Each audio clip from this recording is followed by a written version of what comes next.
Hi! In this video, I am going to show you how to install GCam 9.6 on your Vivo V25e. Step 1. Tap the first link in the description to open the article. Step 2.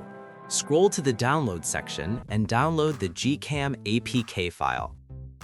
Step 3. Follow the How to Install guide for step-by-step instructions. A video guide is also available. That's it. Don't forget to visit the article for complete instruction in APK file. Lastly, here's some GCam versus stock camera app comparison.